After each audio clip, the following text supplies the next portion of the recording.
सवाल ये था कि क्या लचर कानून है और क्या रईस ज़्यादा बेलगाम है। आपका जवाब मिला और 93% दर्शकों ने तो इसको बता दिया कि सूरत हाल कैसे है। ऐसे हालात में फिर रास्ता क्या हो सकता है, सवाल इसी बात का है। शिवचंद साहू साहब, सत्ताधारी दल है इसलिए सुझावों का दौर मैं आपसे शुरू करना चाहता हूं और जानना चाहता हूं क्या इस हक में है आप पार्टी के मंच पर इस बात की पैरवी करेंगे कि ऐसे कानूनों में भी तब्दीलियां हों और पुलिस को सशक्त बनाया जाए, संसाधन दिए जाए। निश्चित रूप से इस मामले ने आम आदमी को, सरकार को इस रूप में झकझोरा है कि जो कानून में जो कमियां हैं उन पर विचार करना चाहिए। और ये जो ट्रैफिक रूल्स बने हुए हैं, ट्रैफिक का जो कानून बना हुआ है, उसमें जो सजा की मात्रा दे रखी है वो बहुत कम है। मैं कहता हूं कि ऐसे मामले में कम से कम लाख रुपए तक की सजा का प्रोविजन होना चाहिए। जो बड़ी गाड़ियों वाले ऐसे जो एक्सीडेंट होते हैं, ये राशि खूब बढ़ाई जानी चाहिए ताकि गवर्नमेंट को भी रेवेन्यू मिले और उन लोगों को सजा मिले। और दूसरा, इसके साथ साथ ये भी होना चाहिए, जो एमएससीटी के क्लेम टाइप होते हैं उसमें एक स्कीम ऐसी भी होनी चाहिए कि ये जो पुलिस को संसाधन ऐसे लोगों को पकड़ के सजा दिलाई जाए, अंजाम तक पहुंचाई जाए, इस तरह की व्यवस्था होनी चाहिए। संसाधन पुलिस के लिए तो सरकार देगी नहीं, पुलिस को संसाधन सरकार देती है, पुलिस अपने स्तर पर काम करती है। हम ऐसा कोई हताशापूर्ण नहीं मानते कि पुलिस बिल्कुल निष्क्रिय हो गई है। हो सकता है दुर्घटना होती है, अचानक वहां पर कोई पुलिस नहीं पहुंच पाती है या कोई व्यक्ति दुर्घटना करके निकल जाते से होता है। हर होटल के पास जाकर के चेक करना भी शायद मुनासिब नहीं और इतनी नफरी पुलिस की नहीं है। लेकिन धीरे धीरे जैसी परिस्थितियां आ रही हैं, ऐसी दुर्घटनाएं ज्यादा होंगी। तो चलिए, आपकी बात आ गई। बाकी मेहमानों से जानना चाहेंगे कि सरकार को वो क्या सुझाव देना चाहेंगे कि ताकि ऐसे हादसे ना हो और ऐसे वाकये रिपीट ना हो। ज्योति जी, देखिए, सबसे पहली बात तो यहाँ जो बात आ रही है कि सब स्वीकार भी कर रहे हैं कि इतनी बड़ी संख्या में सड़क हादसे हो रहे हैं और उनमें लोगों की जान जा रही है। तो सबसे पहली तो प्राथमिकता ये होनी चाहिए कि इन सड़क हादसों को हम कैसे रोक सकते हैं। उसके बिल्कुल निश्चित रूप से दो तरफा कार्रवाई होनी चाहिए।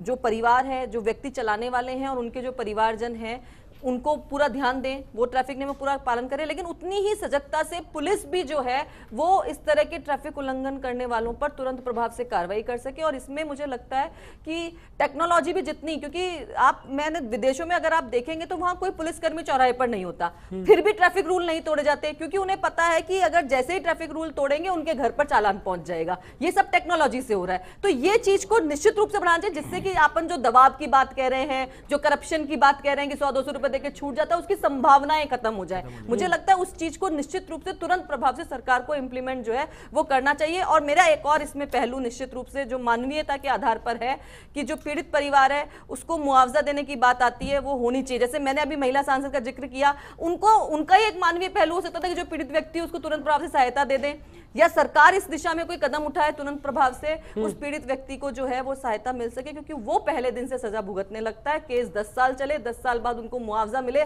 तब तक पता नहीं परिवार की स्थिति क्या रहेगी, घर के और सदस्यों की स्थिति क्या रहेगी, वो उस मुआवजे का उपयोग करने लायक स्थिति में रहेंगे भी कि नहीं रहेंगे, ये भी नहीं कह सकते। राजेंद्र सिंह जी, पुलिस का पक्ष आप रखना चाहेंगे ऐसे हालात में जो मजबूरियां हैं? इसमें 2-3 बातें। एक तो संसाधन की बात तो साहू साहब ने करी दी, और दूसरी बात जो सबसे बड़ी है कि जो टारगेट प्लेस हैं जहाँ पे पुलिस इफ़ेक्टिव तरीके से काम करे, वहाँ पे जैसे रात के डिस्को बार हैं, आपके बार हैं, उनकी एक टाइम लिमिट तय की जाए कि वो पूरी रात खुले रहते हैं। तो उनका एक समय निर्धारित होगा, 10 बजे के बाद वो खुले नहीं रहे। दूसरी बात है कि स्पीड की जो लिमिट है वो भी इसको कहीं ना कहीं तय किया जाए कि आज की जो ये SUV गाड़ियाँ आ रही है, बड़ी बड़ी गाड़ियाँ आ रही है, बड़े ज़्यादा पैसों वाली गाड़ियाँ आ रही हैं, उनकी लिमिटें, स्पीड लिमिट 160-170 तक है। तो अब ये जो बच्चे शराब पी के इस गाड़ियों का जो मनोरंजन कर रहे हैं, लोगों की हत्याएं कर रहे हैं, मैं समझता हूँ कि इसकी स्पीड लिमिट पे भी कहीं ना कहीं किसी प्रकार से बैरियर लगाना चाहिए। AK जैन साहब, आपका सुझाव? देखिए सर, इसमें मेरा ये मानना है कि 3 तरीके से सुधार की आवश्यकता है। पहली चीज़ तो जो मोटर व्हीकल के वायलेशंस हैं उनके लिए कठोर रूल्स बनाने चाहिए, कठोर फाइन्स और कठोर सजाएं इम्पोज की जाएंगी बिना भेदभाव के। और दूसरी बात, जैसा जी ज्योति जी ने कहा है अभी, कि इलेक्ट्रॉनिक सर्विलेंस को हमें डेवलप करना पड़ेगा कि कोई वायलेशन करके भाग रहा है तो वो पुलिस का इंतजार नहीं करे, या ये नहीं हो कि जब पुलिस वाला हो तभी वो पकड़ में आए। हमें इलेक्ट्रॉनिक सर्विलेंस इतनी डेवलप करनी चाहिए कि उसको तुरंत उसका पकड़ में आ जाए और जैसा कि उसके घर पे भी जाके उसको उसकी सजा या उसको जो भी जुर्माना हो उसके लिए बाध्य कर दिया जाए। दूसरा है कि हिंदुस्तान में 1.5 लाख से ज़्यादा लोग हर साल रोड एक्सीडेंट्स में मारे जा रहे हैं। एटम बम से भी ज़्यादा खतरनाक ही हमारा जो एक्सीडेंट बॉम्ब है वो हो चुका है।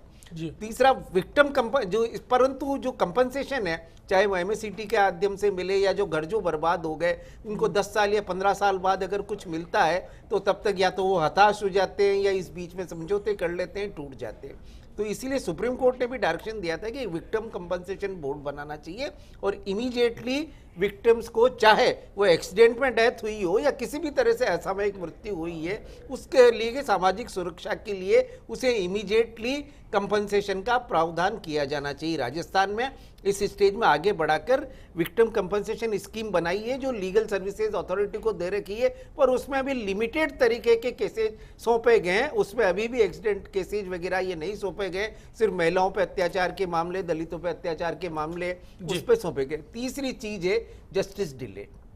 एक सिस्टम डेवलप करना चाहिए मॉडर्नाइजेशन के साथ साथ या कोर्स के साथ साथ कि इस पर्टिकुलर काइंड ऑफ केसेज का जल्दी से डिस्पोजल हो सके, जल्दी से इसका निस्तारण हो सके ताकि जल्दी न्याय सुलभ हो। कानून के साथ कोई खिलवाड़ का मौका ना मिले। आखिर में और एक हरीश जी, चौथा पॉइंट और मैं कहना चाहूंगा कि जो लोग न्याय की प्रक्रिया में हस्तक्षेप कर रहे हैं, झूठे गवाह बनाने की कोशिश कर रहे हैं, झूठे बयान दे रहे हैं, उनके खिलाफ जो प्रेजेंट कानून है उसमें भी प्रावधान है, पर कभी कार्रवाई आरंभ नहीं होती। स्ट्रिजेंट एक्शन आरंभ होने चाहिए ताकि भविष्य में ऐसी कोई गलती करने की या झूठा दूसरा ड्राइवर ऐसी हरकत दोबारा ना की जाए। बिल्कुल। हरीश जी और देव जी, आपसे जानना चाहता हूं, कुछ उम्मीद आप लोग रख रहे हैं? मुआवजे की बात है तो निश्चित तौर पर सरकार सोच रही है, भरोसा दिलाया जा रहा है, कानून अपना काम कर रहा है और गुनहगार हो गए तो इंसाफ मिलेगा, अंजाम तक बात पहुंचेगी। अभी तक सिर्फ आश्वासन मिल रहा है हमको, सिर्फ आश्वासन मिल रहा है। इंसाफ की हम सरकार से भी रखते हैं, उनसे भी रखते हैं और आप लोगों से भी रखते हैं, मीडिया से भी रखते हैं, बट सर अभी हमें सिर्फ आश्वासन दिया जा रहा है। आज 3 दिन हुए, कल 10 दिन होंगे, फिर 15 दिन होंगे, करते करते 5 साल होंगे, 10 साल होंगे। हम लोग कब तक आश्वासन के सारे जीते रहे सर? और नौकरी पेशा वाले आदमी सब अपनी अपनी ड्यूटी करें। चलिए, बिल्कुल। या मैं ये उम्मीद चक्कर ये काटे। करूंगा कि इस तस्वीर का रुख इस बार कुछ अलग हो, इस तस्वीर में इस बार कुछ अच्छा हो और इस तस्वीर में हर बार कुछ बेहतर हो, ऐसी उम्मीद की जा सकती है। उम्मीद करेंगे कि कानून और सरकार इस बार ठीक से काम करेंगे। फिलहाल के लिए बिग फाइट लाइव में इतना ही। आज बिना किसी गीत के साथ आपसे विदा लेना चाहेंगे। नमस्कार।